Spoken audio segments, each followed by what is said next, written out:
जय जगन्नाथ दर्शक बंधु धर्मज्ञान टीवी यूट्यूब चैनल परिवार को आपण मान को स्वागत। जो मित्र माने हमारे चैनल को लाइक शेयर और सब्सक्राइब करना से माने लाइक शेयर और सब्सक्राइब करने को कदापि भूलु ना।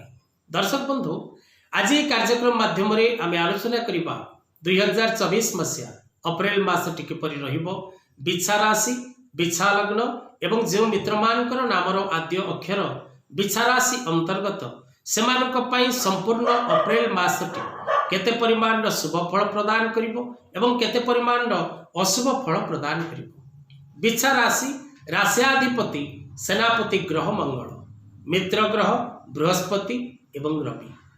बिछा राशि व्यक्ति विशेष मानक पई वर्तमान शनि ढाइयार प्रभाव रहुछि एवं बिछा राशि व्यक्ति विशेष मानक पई प्रायतः ए मासटी बोधे शेष कष्टपूर्ण मास। ए मासरे अनेक शुभफल आपण लाभ करिवे किंतु ए मासटी परे बृहस्पति आपणक पई शुभफल प्रदानकारी ग्रह हिसाब रे आपणकर मित्र ग्रह बृहस्पति आपणको प्रत्येक दिगरु प्रत्येक क्षेत्ररु पूर्ण सफलता प्रदान करिवे 30 अप्रैल परे। तेणु प्रथमतः ए अप्रैल मासरे ओडिया मानकर नववर्ष महाविषुव संक्रांति पणा संक्रांति पड़े। तेणु ओडिया नववर्षर अनेक अनेक शुभेच्छा एवं शुभ अभिनंदन। जो माने निजर जन्म जातक विचार करने चाहती निज पिलार भविष्य विषय जानापी चाहती निज परिवार मंगल चाहती निज पिलार कौन प्रकार कथा वस्तु जानापी चाहती स्वास्थ्य एजुकेशन एवं क्यारियर जदि कौन व्यक्ति विशेष निजर जन्मकुंडली प्रस्तुत करने चाहती पिलार बा कौन व्यक्ति विशेष निज वास्तुजनित कौन समस्यार समाधान चाहती तेबे तले देथिबा नंबर रे जोगाजोग करने को कदापि भूलिबे नहीं। दर्शक बंधु बिछा राशि व्यक्ति विशेष मानक पई प्रथम आमे जानि रखिबा जे केउ केउ दिवस गुड़िक सेमानक पई शुभप्रद एवं केउ केउ दिवस गुड़िक सेमानक पई अशुभप्रद। प्रथम शुभप्रद दिवस गुड़िक जानिबा। शुभप्रद दिवस गुड़िक अप्रैल 19, 20, 21, 26, 28 और 29। अशुभ दिवस गुड़िक 2, 6, 7, 8, 5, 3 एवं 11। ए दिन गुड़िक सावधान रहिबे सतर्क रहिबे एवं शुभ दिन मानक शुभ कार्य करने को कदापि भूलिबे नहीं।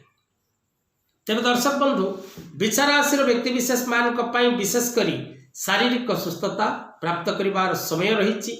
बिछा राशि व्यक्ति विशेष माने ए मासरे शुभफल लाभ करिवे। शारीरिक सुस्थता प्राप्ति कर्म क्षेत्र में सफलता लाभ एवं व्यवसाय रे उन्नति करिवार जोग रही। जदि आपण सरकारी बेसरकारी संस्था रे कार्यरत तेबे आपणकर पदपदवी रे परिवर्तन जोग मध्य रही। जदि आपण सेल्फ इंडिपेंडेंस निजस्व कौन व्यवसाय करुचंती निजस्व कौन कर्म करुचंती तेबे आपणकर कर्म क्षेत्र में प्रगति और उन्नतिर समय रही एवं आपण निश्चित भाव में प्रगति एवं उन्नति करेंगे एथिरे कौनसी संदेह नहीं। बिछा राशि व्यक्ति विशेष मानक पई विशेष करी ए मासरे जानवाहन चलाचल समय सावधानता आवश्यक। जो अशुभ दिवस गुड़िक आमे आलोचना कले से दिवस गुड़िक आप सावधान रहिबा नित्यांत जरूरी अटे। बिछा राशि व्यक्ति विशेष मानक पई विशेष करी मासटी शुभ फलदायक रहिबो मन भल रहिबो शारीरिक सुस्थता एवं असुस्थतार जोग रही। अशुभ दिवस रे आपणकर शारीरिक अशुभता असुस्थता आपन को प्राप्त होबो। शुभ दिवस मानक आपन को निश्चित भाव रे पूर्ण शुभ फल प्राप्त होबो। पारिवारिक जीवन आपणकर शांतिपूर्ण रहिबो। विशेष करी आपण जदि कोनोसी प्रकार रो कोर्ट कचेरी माली मकदमा जनित कार्य रे पूर्व छंदी होइचंती तेबे सेथिरु आपन को रिलैक्स मिलिबो। कौनसी प्रकार शत्रु पीड़ा आप भोग करुँच शत्रु पीड़ार आपन को मुक्ति मिल। कौनसी प्रकार विवाद जनित समस्या आपण निकट में रही आपन को सफलता मिल। Share market trading export import real estate stock market कार्य करुवा प्रत्येक व्यक्ति विशेष माने पूर्ण सफलता लाभ करेंगे। जो मानकर विवाह स्थिर हो पारुनी विशेषकर ए मासरे पुओ झील मानकर विवाह स्थिर होबार अनेक चांसेस रही। जदि आपणकर विवाह बयस उपनीत एवं आपण कौन प्रस्ताव देखा जाउची तेबे निश्चित भाव में ए समय रे आपण प्रस्ताव फाइनाल हम और आपणकर विवाह स्थिरीकरण होबार जोग रहुची। शिक्षा क्षेत्र में थिबा प्रत्येक बालक बालिका माने उच्च शिक्षा लाभ करेंगे, शिक्षा निमंते दूर स्थान को यात्रा करेंगे।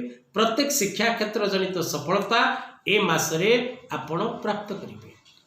मासटी को मंगलमय करने प्रत्येक दिन हनुमान चालीसा पाठ करंतु, मंगलवार व्रत रखंतु एवं जदि आपण घर पाखरे कौनसी गणपति मंदिर अच्छी तेबे गणपति दर्शन करंतु, विघ्नहर्ता को प्रणाम करी निजर मंगल प्रार्थना करंतु, परिवार मंगल पाई प्रार्थी हुंतु।